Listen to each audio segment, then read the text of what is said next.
This episode is brought to you by our friends at PeopleBench and Paperly. PeopleBench specialise in helping schools build their collective workforce and retain their staff. We all know the future of work is fast, flexible and connected, and we also know the crunch for talented teachers is on our doorstep. PeopleBench are here to help you manage and plan your workforce with an intuitive platform that can provide all the data you need to make evidence-informed decisions about your next staff and workforce strategy. Head to peoplebench.com to learn more. Paperly is also back, and they're proud to support the Ed Leaders podcast. Paperly fills the gap in your traditional SIS or LMS and is designed to help your school create paperless, time-efficient systems. Check them out at paperly.education. Now let's get to today's show. Welcome to Ed Leaders, the podcast covering all the interesting ideas about leadership, strategy, culture, and the business of K-12 education, where we believe with better leaders we'll make better schools. I'm your host, Luke Callier, and joining me each week in the chair is my co-host and colleague, Mathew Irving. Mathew, before we get started, you know the deal. I'm going to ask it. We send out a weekly email. What should someone expect? Well, I'm glad you asked that question, Luke. Often we call it the newsletter, but I kind of like to think of it as more of thought starters of the day.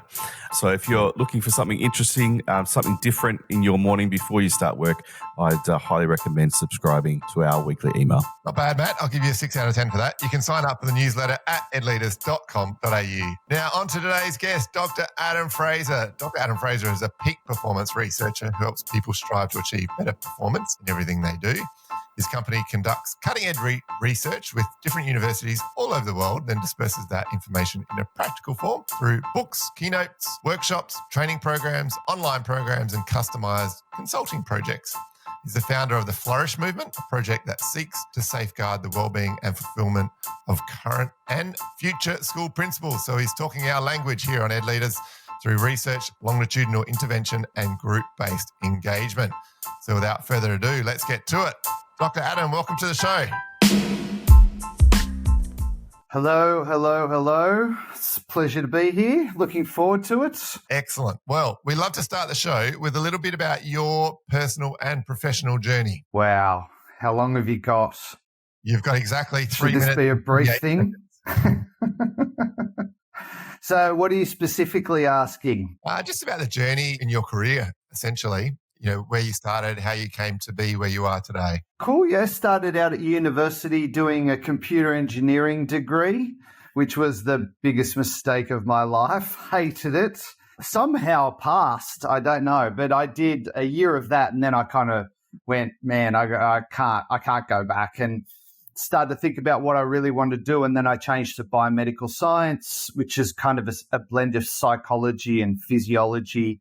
So I studied that, and then did quite well in that course and did an honours year, and then did some time at the Institute of Sport working with athletes. And from there, the university offered me a PhD scholarship. So I went down that road. And at the end, businesses started to ask me to come in and present to them on the stuff I was doing in my research, and kind of fell in love with presenting, fell in love with business. And from there, built a consultancy that it runs workshops, large-scale interventions, does research with different universities. So that's kind of me. That's where I'm at right now. And Adam, what does a typical week look like? I imagine it's not necessarily linear. There's lots of moving parts. Just describe a typical week for us.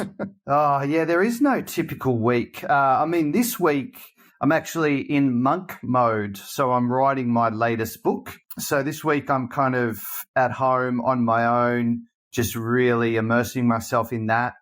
Also often I'm presenting, so I'm flying all over the place to present at conferences. That could be a keynote, could be a workshop, or last week I was in New Zealand working with the leadership team of a multi-billion-dollar company, working with the leaders about how they could be more cohesive, how they could work together, how could they improve the culture of the organization. So it's varied. And then, I'm taking my kids to swimming lessons or gymnastics. So it's all over the place. I've often wondered when people are writing a book, what does the actual day look like, and how many hours of a day, like when you're in writing mode or monk mode, as you described, what does that actually look like when you're sitting down to, I imagine, at the typewriter, what does that look like? Currently it looks like someone's had a fight with an office supplies company.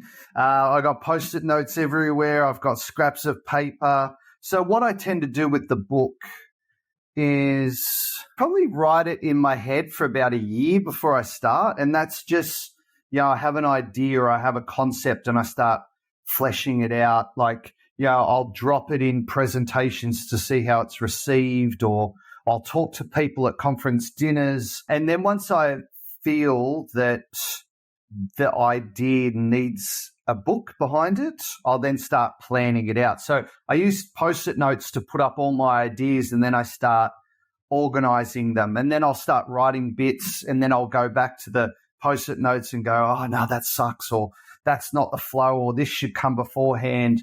So where I'm at right now is I'm writing content, but also rethinking structure of the book and how do I make the book palatable and really practical. So that's kind of the process for me. And sitting behind your writing, Adam, is a clear, I guess, focus and energy and passion for working with leaders, whether it be in business, with education, and the like.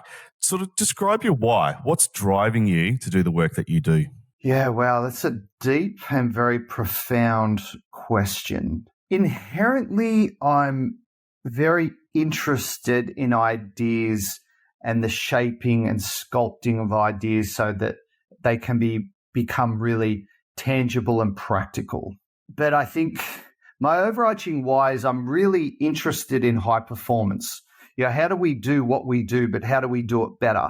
But of late, particularly, I don't know whether it's just getting older, what I'm starting to be very interested in is how do I be a high performer, but without the collateral damage that normally comes with that? Because most high performers are a disaster. Most athletes, like the problem with them is they have to be incredibly selfish. Their whole world is about them. They're very inflexible. So that affects their relationships. I mean, most really high performers in organizations, tend to have poor physical health. Their mental health suffers. They've usually had to compromise on relationships. So my why is like, how do I perform at a high level, but not like kind of leave this trail of destruction behind me? So that's my why. How do we get people to have balanced high performance, I guess? It's an interesting concept. I mean, I've looked into this at a much lower level than probably yourself, but I'm always fascinated by it's very easy to see high performance in athletes. Like whether it's their daily routine, it's their training, it's the way they eat, it's their nutrition, how much attention they pay to their sleep. And I feel as though, and there's tangible outcomes. It's whether it's winning a medal or it's a PB or it's averaging 25 points a game or whatever that looks like. It's very tangible, the outcomes that come from being necessarily what we might deem a high performance athlete. But when we transition that into the business world or in a school leadership context, the outcomes of that are much more difficult to see sometimes. And I'm not sure that necessarily that level of rigor that a high-performance athlete goes to might also be the same for a high-performance leader, although I think it is moving in that direction. Any thoughts on kind of that notion of high performance and how that moves across into the realm of leadership where things and outcomes are not necessarily as easy to define? Yeah. Gosh, there's so much in that. I think we have to be very careful about our comparison between sport and business loves sporting analogies. They love, high performance athletes coming along to a conference or, a coach coming along. And there is definitely a lot we can learn for sure. But those two worlds are so incredibly different. Like sport, as you pointed out, is much simpler. There is one metric, or there might be a couple of metrics like your power output or your VO2, but it comes down really to one number, which is whether the points we score in a game or whether it's the time that it takes for us to complete the activity. Whereas in business and particularly schools, it's far more complex. With the Flourish Movement, for the last 8 years, we've been studying in great detail school leaders. Not just doing surveys on them, but getting them to fill out diary studies, interviewing them. We've looked at their world in great detail. And I think a school environment's one of the most complex environments you can ever come across. And the role of a school leader is so incredibly broad. Our research partner is Deakin University. And when we first started this project, they just went, I can't believe how broad this job is. Like, there's so many aspects to it. There's so many stakeholders they have to keep happy, whether it's parents, whether it's the board, whether it's the school community, their staff. It's just so difficult. So I think, it's fine to have sporting analogies and we can learn from them. But one thing we have to understand is that, the complexity of a business environment, or in particular school environment, is huge. And in the complexity of the kind of environment we're talking about, really curious around culture. One of the things that we often talk about here on the podcast is culture. And I guess in your context, thinking about cultural settings that shape, that unlock and support high performance, what do those cultural settings look like in your perspective? So when you say cultural settings, you mean what are some of the things we can do in the workplace? I guess what are those foundations that need to exist in a workplace to support the shaping of high performance? Oh, God, boys, you're hitting me with all these. We could spend 5 days talking about that question in itself. I think one of the things, we do a lot of work on culture, and particularly in schools and leadership teams. I think one of the biggest things we have to understand, and this is a piece of research we call the ripple effect. What we teach people is the dynamics of how groups work. And they're very complex. And actually, what we teach them is some research from the world of mathematics about how groups affect themselves and affect each other's behavior. And there's a couple of things we have to understand. Well, 3 big ones. Number one is that human behavior, it self-excites. And what I mean by that is that behavior is contagious. So if you do something, the chance of the people around you doing it dramatically increases. And we can see this with, when you're crossing the road and the red man's there and you're not supposed to walk, but there's no cars and you think, should I just go? And the guy next to you goes, and then you all go. Like, we copy each other's behavior. And the second thing is that small behaviors lead to big outcomes. So often I see in cultures and in leaders, they compromise on small things and they go, oh, that won't matter. Or they do something that's not aligned to the values or isn't aligned to the strategy. And they think, oh, look, it's trivial. It won't have an impact. But down the line, it has a huge impact. And those little things that we compromise on, and this doesn't mean you have to be a micromanaging psycho, but it's just, did I let someone get away with a behavior that wasn't congruent to our values then? Or did I compromise on something? Or did I hold myself to account? And when we let these little things slide, they compound and have a really big impact. Actually, here's an example. The principals that did Flourish rang me and said, hey, I want you to come down and do a PD day with my staff on well-being, particularly burnout. So I have a briefing with him and we're talking about the culture, and he says, the culture's great. Our NAPLAN scores are incredible. Our staff retention's good. He described this awesome school. And I said, are there any cultural issues? And he goes, oh, not really. We have good staff retention. People don't tend to leave. And then as I'm hanging up, he goes, there's just this us and them thing between the admin staff and the teaching staff where they see themselves as 2 separate groups and they don't really collaborate or come together. And I said, what do you think's driving that? And he goes, I don't know. I've been trying to work it out for years and can't understand it. Anyway, I turn up, I'm doing the workshop, I'm meeting everyone, and everyone I meet is a teacher. And I said to him, where's the sort of admin staff team? And he goes, I didn't invite them.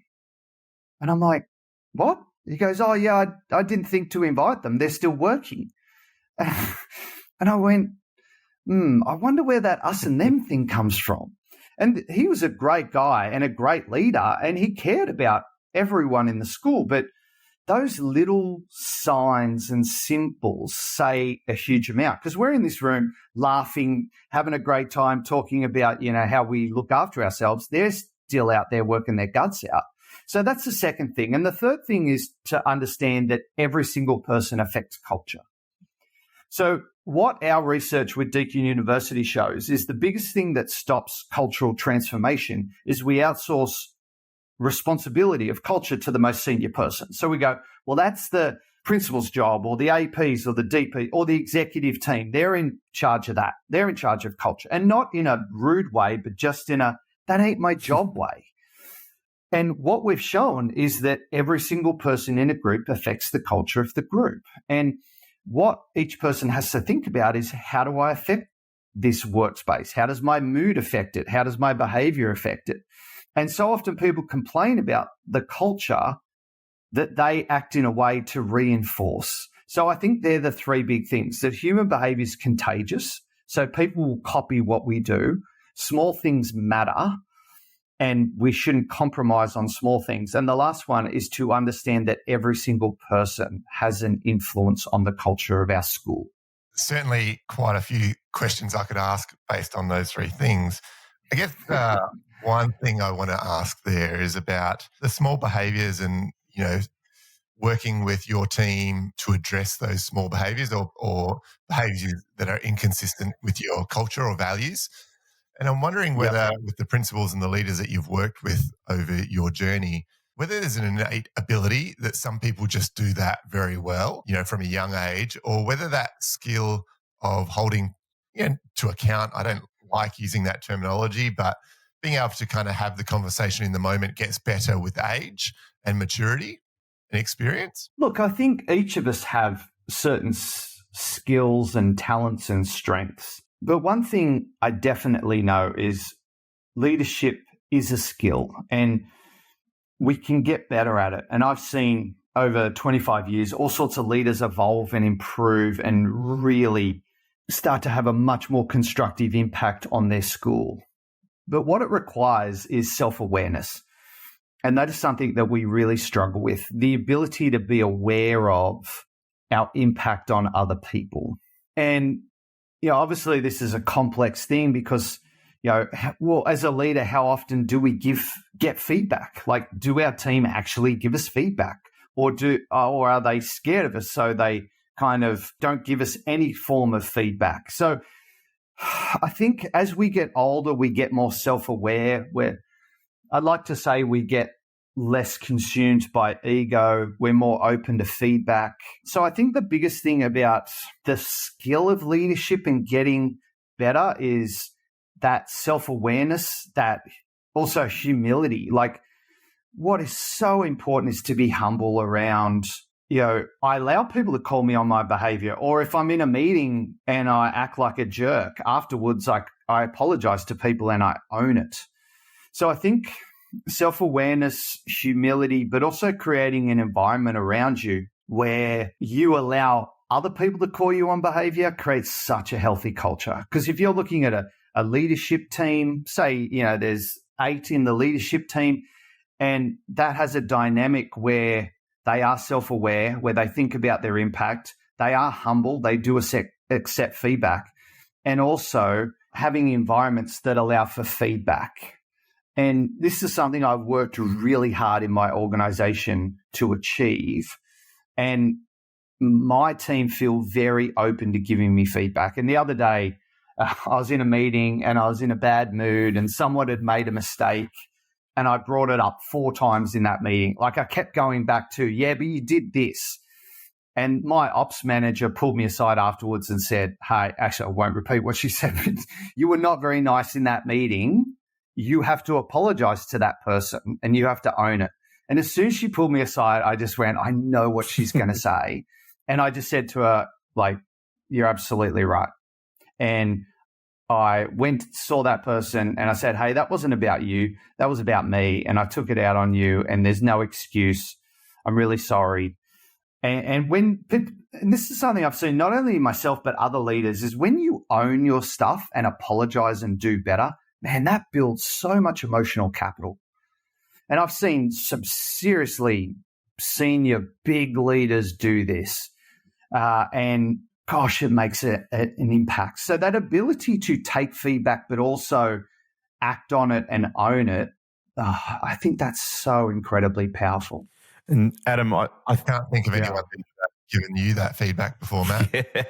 yeah, thanks, buddy. Appreciate that. Look, there's a lot of love in this podcast, isn't there? Absolutely. I've told that once or twice. Let me tell you, Adam. Yep. Walked into his office and got Matt. He's like, I know what you're about to say. Yep. Thank you in advance for your feedback. But in all seriousness, Adam, I'm really interested in that notion of self-awareness, humility, and feedback. And for a leader to actually own that and act on it, the way you've just described it. And I can't help think that there are times where you'll go into an organization and you'll see a significant lack of that in a person, in a leader, and a significant gap. And I know for myself in my own work with leaders, we often see the deficiency, if you like, of those three ideas. What does it look like to journey with a leader to kind of unpack that and to point towards those three ideas, because actually it's going to make them better leaders and it's about their personal growth? Yeah, it's a pretty challenging journey. It really is. It requires a lot of guts to go through that. And most leaders just don't have it. They just want to be told you're doing a great job and they just keep going. So it's a pretty scary ride. And if you have a lot of ego wrapped up in the position that you can't admit mistakes, that you can't be human, it's very difficult. But man, when you see someone do it, God, it's a beautiful thing. And, that capacity to really open up and evolve and improve has such a significant impact on the organization. And, I'm working with a group at the moment, and as soon as I walked in the room, I just looked at this one guy and I went, oh man, you're going to be trouble. Because you could just tell he's just looking at, like, liquid hate is coming out his eyes. And he was the guy that shot down every idea. He was the guy that, would always bring up what wasn't working and what wasn't going on. And, it's even funny, like your own thought process as the facilitator, and you just go, God, I wish this guy wasn't in the room. But I kept thinking to myself, like, if I win this guy over, like, I've got the group. But I also didn't want to suck up to him. So the first workshop was kind of, I challenged him a couple of times, but also supported him a couple of times. And I just got to know him and know what drove him. And he was an incredibly wise, thoughtful leader. And his team loved him. But when he came together with this group, he felt that this group was overly optimistic. They were delusional. They wouldn't have hard conversations. So he was having to go to the extreme. And what I did is work on that group dynamic where they started to see him as, he's the black cap, or he's the realist that pulls us back. But also, one thing I said to him, and I said this in front of the group, is I said, like, you're really awesome at that, but you got to balance it out, because what we're missing out on is your ideas and your wisdom. And I watched this guy go from, like, he still pointed out, I think that's a problem, I don't agree. But he also went, oh, have you ever thought about this? Or have you ever considered that? And it was just, and he came alive. And in the first workshop, he barely spoke. And by the fourth one, he was the most vocal person in the group, but also the most energized, and he's throwing out solutions and ideas.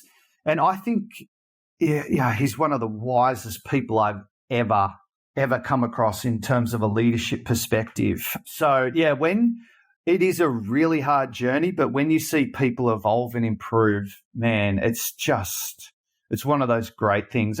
Similarly, with teachers, when a kid gets it, like when it clicks, or when, that kid that's emotionally unavailable starts to connect, it's that same feeling. So, look, to answer the question, it's a really hard journey and it's scary. Actually, it just popped inside my head. You know that Empire Strikes Back scene where Luke goes into the tunnel and Vader's in there and he cuts his head off and it's Luke in the suit, and it's kind of that sort of journey. of I've got to get in the trenches and I've got to face some of the bad stuff about myself that I need to work on and realize. When you're talking about behavior as contagious, I'm interested in what your opinion, having worked with, 1,000 principals over your journey or more, how much impact can the one person have at the top of the organization in both a positive and negative way on the overall organization? Like, if you were to be able to quantify that, in terms of how significant an impact that can have by that leader showing either behaviors in one direction or the other that are contagious.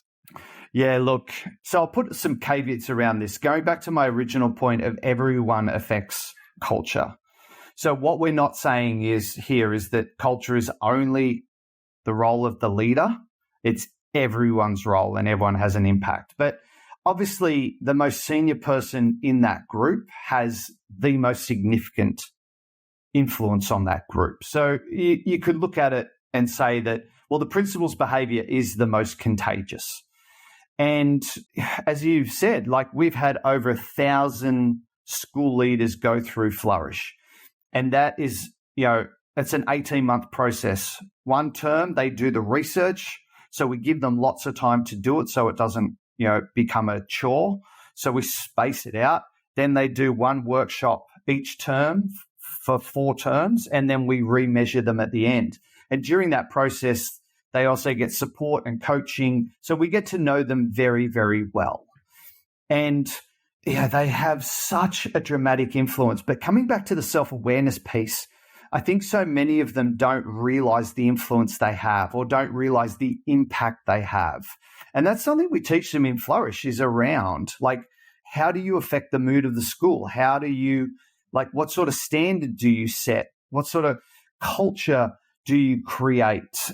And both in a positive way and a negative way, they have huge sway. And I think if we were to boil it down, and this is something we talk about in Flourish, is, are you in alignment? So every school, every organization, every group has its vision, its values, its aspiration. So everyone's got that. But the really important question is, on a daily basis, do your actions, behaviors, and decisions actually align to what you say you stand for? And that's the hardest part. And this is the reason why organizations don't evolve, because we say we stand for this, but we act in an incongruent way and it takes us in a different direction. We say we give people autonomy and then we micromanage the crap out of them. Or we say, try new things and take risks. But when someone makes a mistake, we drag them across the coals, and, everyone in the school sees that and thinks, God, just whatever you do, don't screw up, because you're going to cop it. Or even, 4 times in a meeting. You talk about, what's that? We mentioned it 4 times.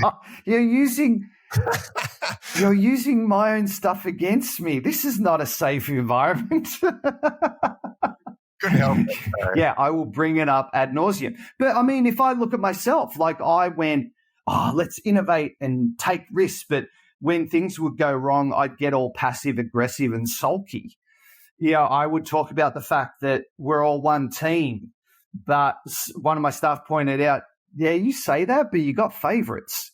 And when someone gives you feedback and it hits you right between the eyes, and you're standing there wanting to argue, and you go, oh my God, I've got nothing. You've just nailed me. So it's all that sort of stuff. Or oh gosh, Asha, I had a great one, right? And this is something I talk about in my presentations. We do research with different universities all over the world. So that's our big positioning, is that the stuff I talk about in presentations has gone through a peer-reviewed process. Or with Flourish, we get Deakin to independently measure the results. So we don't touch the results at all, because, bias can have a huge impact. So we're independent in that. So we get Deakin to do it. So we always talk about our university research, but the best material I get is drunk people at conference dinners. Man, And obviously I'm kind of at work, so I don't drink alcohol, but they do. And after about 10 glasses of wine, people come up and go, you want to really know what it's like to work here? And the truth comes out. But I presented at a principal's conference, and I was at the conference dinner afterwards, and this woman comes up to me, and she'd had like quite a few drinks. And she was lovely, but she came up and said, hey, you talk about performance and well-being and all that sort of stuff. And I'm like, yeah. She goes, I do all the stuff that people say you should do. Like, I don't work excessive hours. I'm really effective. I don't work on the weekends. I exercise every day. I take a break at lunch. She said, I do all the stuff that my school encourages me to do around well-being, but they make fun of me every single day for doing it. She said, I walk out like, on time, and people would go, oh, nice to see someone can leave early or something like that. Or, I might go for a walk at lunchtime and the jokes and the jibes. So she said, my principal stands up there and encourages people to look after themselves. I'm the only one doing it, and I'm the butt of all the jokes. And that's grossly misaligned. Like, we're talking about well-being, but we make fun of the people who actually do it. And what they're doing is killing a culture of well-being in their school. And what they're saying is we appreciate the people that overwork, that don't look after themselves, that are stressed out, that wear exhaustion as a badge of honor. So that's what I mean about alignment. We've got to ensure that as leaders, we're aligned to what we say we stand for. Yeah, that's kind of my soapbox on that one. Yeah. Adam, I want to sort of now focus on that notion of well-being, and I've certainly seen you talk about well-being.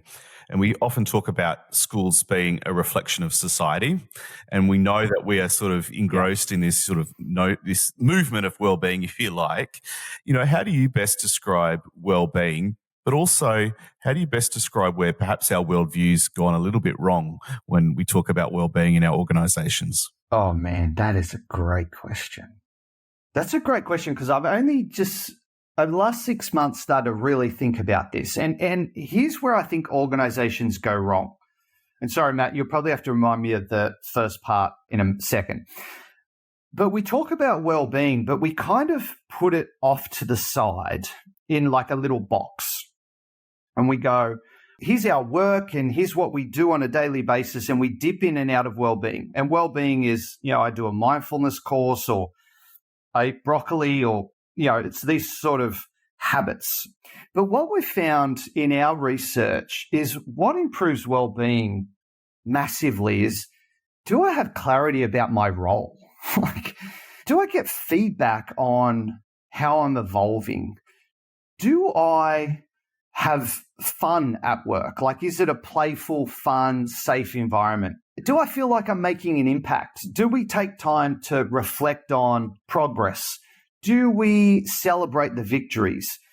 So what I'm finding is that we associate all these things with well-being, but we don't look at the way we work. And our data shows, man, if you get someone to feel like they're improving, that what they do matters on a daily basis, that they're appreciated, that they're safe in the group, and the group really has their back, that will do more for their well-being than any mindfulness course on the face of the earth. And that's where I think we've gone wrong, is we've separated well-being from the way we work. Like, one of the things in Flourish we do is we get them to fill out a diary study. So first of all, we get them to predict where their time goes, what percentage of their day is spent in different tasks and roles. And then we actually measure it. So in the diary study, they're prompted by their device to answer a series of questions periodically throughout the day for 10 days.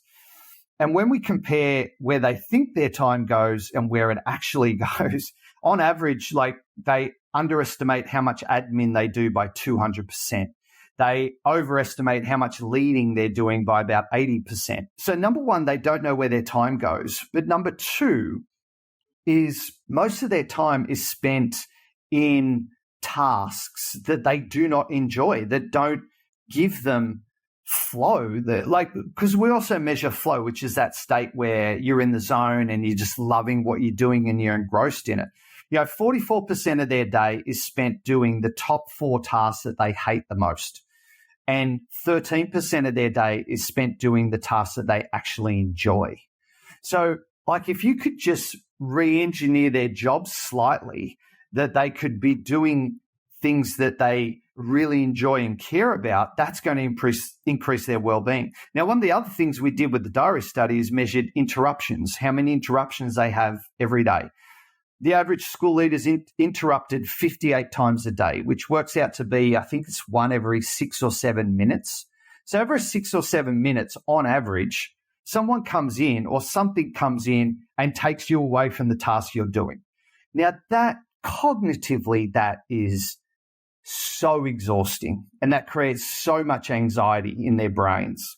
So even just doing things like, and on average in Flourish, we see about around a 40% reduction in number of interruptions, because we get them to change the way they work so that they get time to focus.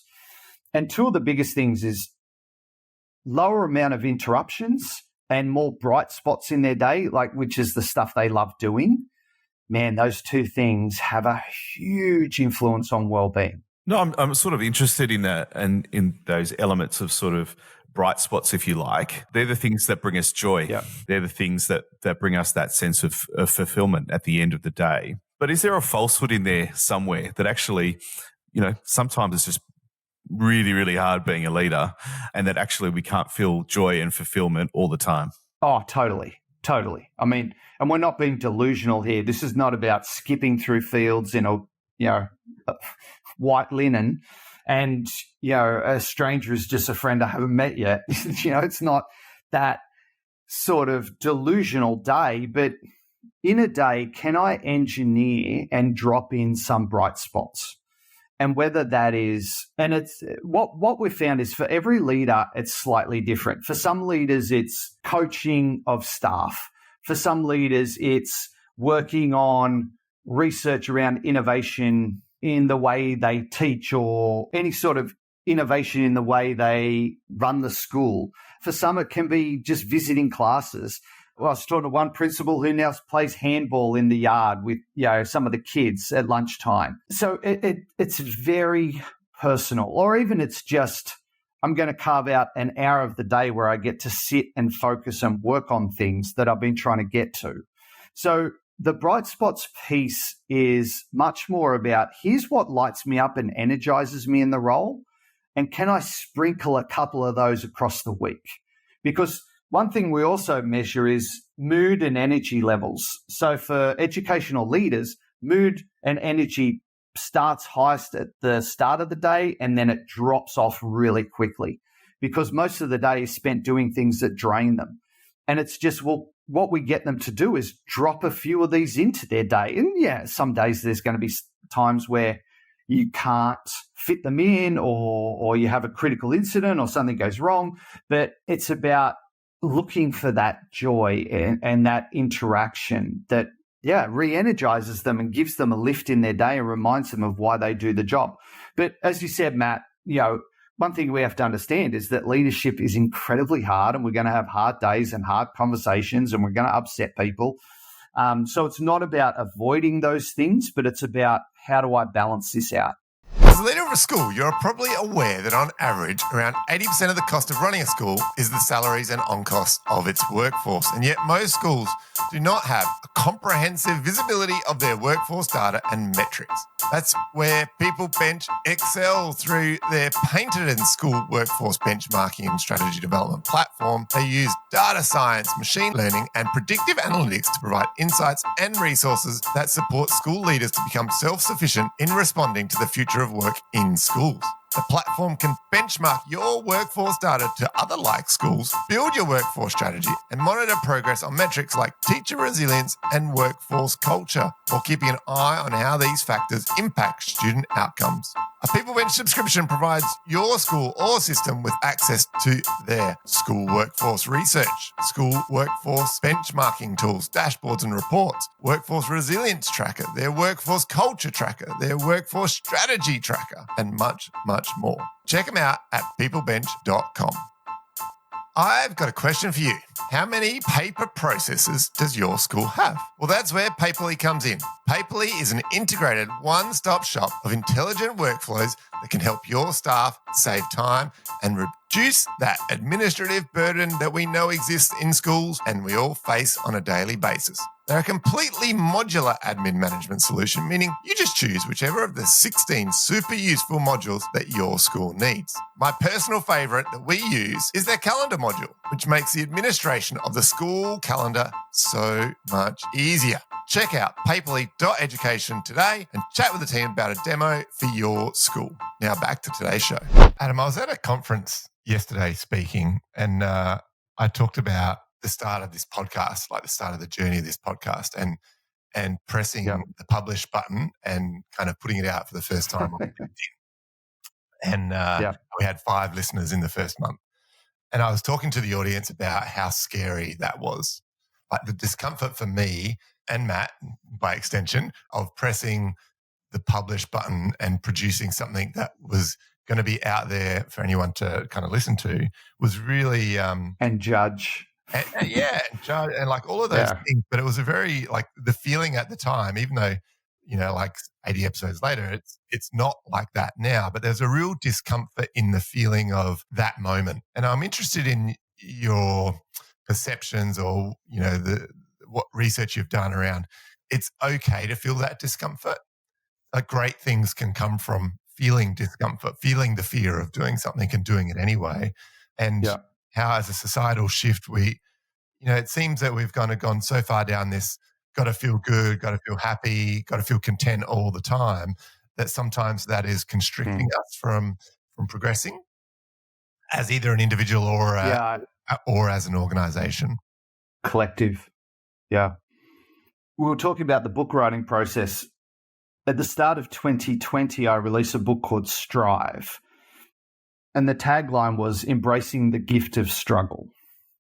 And what it talks about is this very issue, is that we have a society now where we demonize negative emotion. So this has come from motivational speakers who tell us, we should be confident and we should have positive thoughts.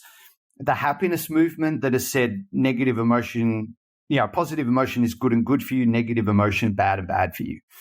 And what we've had over the last 15 years is this stream or a narrative in society that we demonize negative states and we say that they're bad and we shouldn't experience them. Now, parents have picked that up and gone, well, okay, if negative emotion is bad for my child, how do I stop them experiencing that in any way? And this whole message has really done our society a disservice. And we're losing the capacity to sit with discomfort, exactly what you said before. And, one of the biggest pieces of feedback I get from teachers is kids won't take risks anymore. They won't try things. If they don't get it the first time, they start to withdraw. And what the book Strive is about is how important being uncomfortable is. But we're almost trying to engineer it out of our lives. And it's very dangerous because most of our personal growth comes from discomfort. You think about a teacher's whole focus is to get the kids to fail, to try things and they don't work out. But then it's about, well, how do I support you and guide you through that learning process? It's kind of like James Nottingham's The Learning Pit. You have to go into discomfort. So, it's something I see in schools, in organizations, in society, that we are running away from any form of discomfort, or we see it as a bad thing. It's even, you can't even have debate anymore where you challenge someone and make them uncomfortable. They call it an attack or that you're insensitive. Yeah, it's really chronic. And one of the things I do in my presentations is ask people to articulate what are they most proud of. So they've got to, with someone in the room, articulate, if they think about their whole life, what are they most proud of? And, the caveat is you can't use your kids as an example. Like, it has to be about you. And what comes up is things like, I ran a marathon, or I left a dysfunctional relationship, or I changed careers, or I studied while I was working. I was in Kuwait doing a presentation over there, and I asked this question, and a woman put up a hand and said, I got kidnapped by the Taliban. I'm like, what? And she goes, yeah, I got kidnapped, but the car had to stop. And she said, I elbowed the guy next to me in the face, and I grabbed the other guy and hit him in the face with his gun and then ran. Then she said, I fought him off and took off. And I'm like, I didn't really expect that one to come up. But what comes up is always like the hardest thing people have done. What they're proud of is the stuff they have to get in the trenches. They fight it out. They crawl out the other side. They look back and go, that's what I'm hanging my hat on. Like I'm proud of. But it requires us to go through immense discomfort, immense. And I worry how far down this track we're going. And even having had numerous staff over the years, there's two people that work for me at the moment, both immigrants who had really hard upbringings. One of them was born in Portugal and grew up in a poor family, had to really struggle throughout her life, and she is a weapon. Like, she is unbelievable. She's so courageous. She'll take things on. Her work ethic is amazing. Someone we've just hired, and we didn't even know this about her when we hired her. She's been working with us for months before we found this out. Was born in Afghanistan, moved to Pakistan at 20 days old because war broke out. So she moves to this country. Her dad goes back to try and get some of their things. He's killed in the war. Her mum is raising 5 kids on her own, and they're sort of fleeing all over the world from these atrocities that, they're trying to get away from. And this girl's capacity to, for you to give her feedback and her not be offended, for her to try new things and give it everything she's got. And I compare them to other people that have worked for us who, the smallest thing will just crumble. So, obviously we don't want to go through trauma, but what we know is that people who have gone through hard stuff in their life tend to be much more resilient. So just to preface this, obviously we don't want to put people in areas of trauma, but what we know is struggle makes us tougher. And Adam, is there a danger in this notion of growth that it becomes a little bit like the happiness movement, that we expect out of discomfort that we're always going to grow? Is there sort of a danger that, it'll become a sort of a deficit sort of concept? Yeah, where we go the other extreme. Oh, I hope not. But I just find as humans, we always go to extremes. Like, even if you look at the dieting world, it was fat is terrible for us, so don't eat fat at all. And then it's like carbohydrates are terrible. Don't eat carbs. Have as much fat as you want. We just go to these, the pendulum just swings so far the other way. And I think what happened with positive psychology is Marty's intent was not to go that extreme. And he even articulated this of, we've taken it too far. We've got to find that balance. So I think what it is in organizations is that healthy balance between talking about how we're growing and evolving, as well as still having hard conversations and pointing out where the deficit is or where we're struggling.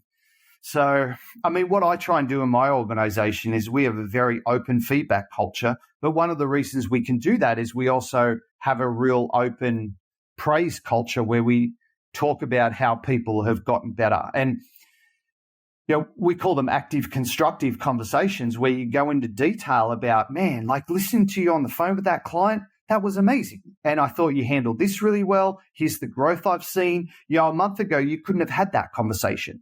You're asking more sophisticated questions, going into detail about it. So we have those conversations a lot, but we also have the hard conversations of, hey, the way you worded that email, that's not cool. That's not in our tone, or you could improve that, or we expect more of you in this area. So it is about finding that healthy balance between those two things. All right. Well, the last question we do like to ask before we get to my favorite segment, the 6 in 60 seconds, is about the crystal ball. We like to kind of get the crystal ball out and kind of ask our guests about what the future of school or the future of school leadership or the future of principalship, might look like in the next 10 years. Any thoughts? I mean, this is something I talked about at the E86 conference was we've got to be careful about looking too far forward because we're terrible at it in terms of our ability to predict. Even I've seen so many presentations on AI, but very few of them are tangible about what probably Adam Spencer has been the best one, where most of the presentations on AI are just like these big mega trends and, they're trying to freak people out. But Adam's was much more about, here's how I see it playing a role in education. It was very practical. So my predictions are, well, maybe I don't have any predictions. I think the reality is just our Flourish research shows, the levels of fatigue and burnout are high, but there is so much we can do about it. And what we see is our results really, like if principals are given support and resources and agency, they can really make a difference to reduce that burnout and to really fall in love with the job again. I think obviously the scariest thing is teacher supply and whether that becomes, does schools start to go online? I'm working with a group, Canberra, Cairns School. It's not School of the Air, but it's a similar concept where all their teaching is remote. But these people are so incredibly skilled and masterful at doing it. They're starting to run classes for schools in Sydney where they can't find it. So say they're trying to learn Indonesian and they can't find an Indonesian teacher. What they're doing is tapping into this school. So I think it's going to be mixed models of, it's not just going to be face-to-face. Part of it's going to be remote learning. Maybe there's an AI bot that they create that goes through the educational journey with a child and tailors things and learns how that child learns best. And almost like that AI is like a little tutor that helps them move forward. Like, I think there could be crazy changes in the model of education like that. One of the things I'm seeing that's really, really interesting is schools mostly work on sweat equity in terms of people go above and beyond. So you think about the average principal now, like half their arm could be hanging off, they would show up to work. Like, they're so dedicated, and that's a double-edged sword. It's great because that meaning and purpose makes them very focused and engaged, but also, they push themselves way beyond what they should be doing. However, all the school leaders I'm talking to right now are saying my staff's attitude has changed in that I don't want to go the extra mile. I don't want to attend that thing after work because I'm exhausted, or I'm not going to sit up and correct papers all night. And I think what's going to be really interesting is when we've lost all those people that will drive themselves into the ground for the kids. And what we're left with, and I'm not saying this is right or wrong, this is just an observation. What we're left with is a group that prioritize themselves before the job. So I don't know how that model is going to work when you don't have a group of people who will just crawl across broken glass for those kids. Does that make sense? Yeah, absolutely. Yeah, I think that the challenges of the society that we now live in is that we are moving, students graduating are moving more and more towards, thinking about themselves first and their own well-being first, because that's kind of what we've been teaching them for the last 10 or 12 years before they get to the workforce. So I think that's a pretty significant challenge. And also a lot of teachers I'm speaking to are going, well, my partner gets to work from home, so why don't I get to work from home? Like, I'd love to work from home 1 or 2 days a week. And they're really almost resentful of, well, all these other people do. Well, why can't I? Obviously, right now, we're not set up for that, but that's their expectation moving forward.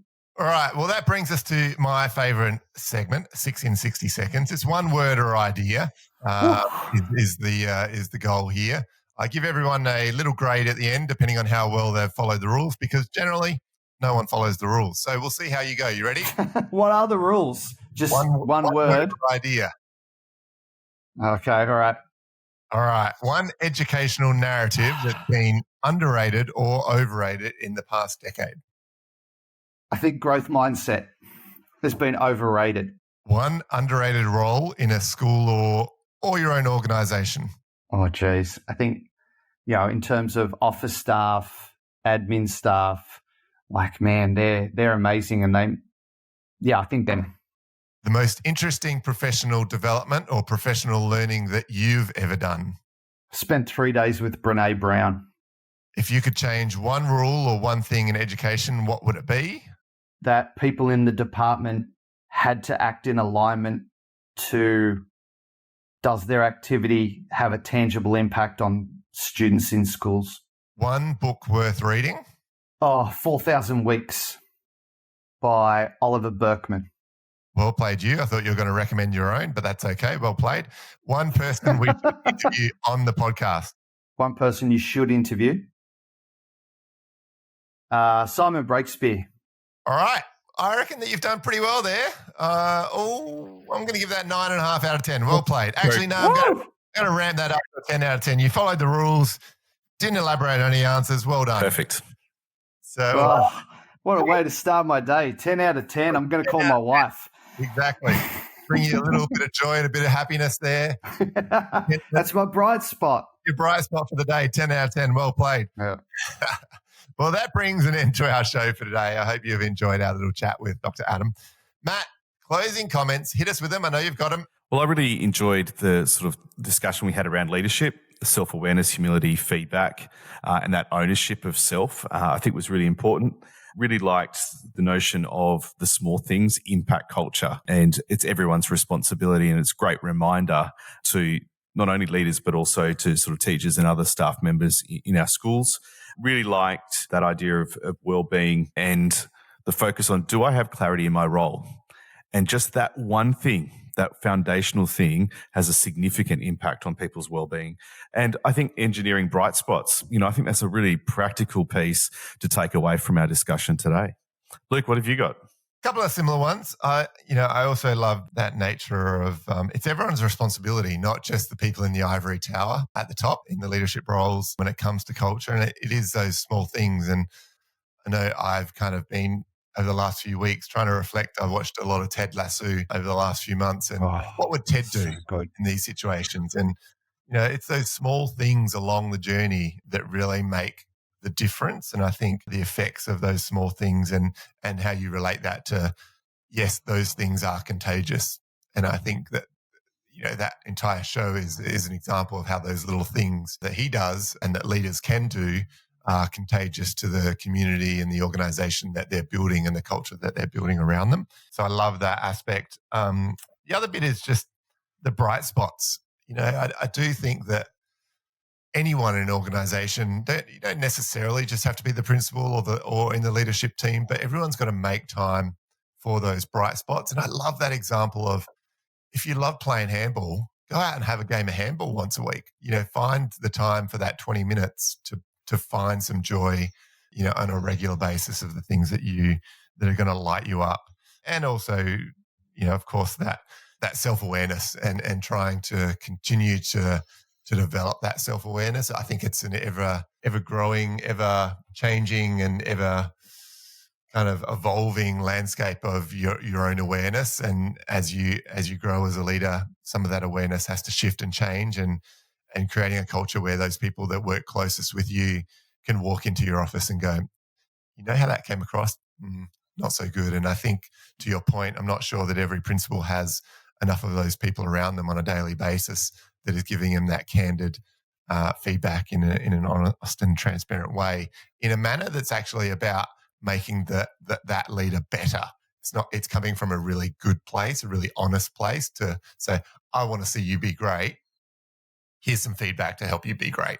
And I think that's a really interesting notion. So that's my feedback or my closing comments, Matt. Adam, any closing comments from you? Anything you'd like to leave the audience with, where they can find you? Any closing advice? I think just what I'd like to say is, from doing this project, I just have immense respect for educators. I think it's such a challenging job, but one that requires so many skills and sophistication. So, just that admiration. In terms of me, you can go to my website, dradamfraser.com, or just Google the Flourish Movement. That will take you to that website. If you're interested in doing that program, by all means, get in contact with us. Well, thank you so much for giving up your time to be on the podcast. I know that Matt and I super appreciate it, and I know the audience will too. And for the audience out there, if you haven't already, please subscribe to the show and tell the person that is responsible for your next maybe professional development day, or anyone that's interested in how they can affect culture in their school particularly, that they should listen to this episode of Ed Leaders. As I mentioned at the top of the show, you should sign up for the Ed Leaders newsletter. Check out edleaders.com.au for more details. And I'd like to give a special shout out to our sponsors of today's show. You would have heard us talk about them through the middle. We'd be grateful to help us make this show free for you if you could check them out and spend a few minutes supporting them as they support us. You can connect with Ed Leaders both on LinkedIn and Matt and I on LinkedIn, where we'll keep you up to date with all the latest. Thanks again for listening, and we will catch you next week. Go well.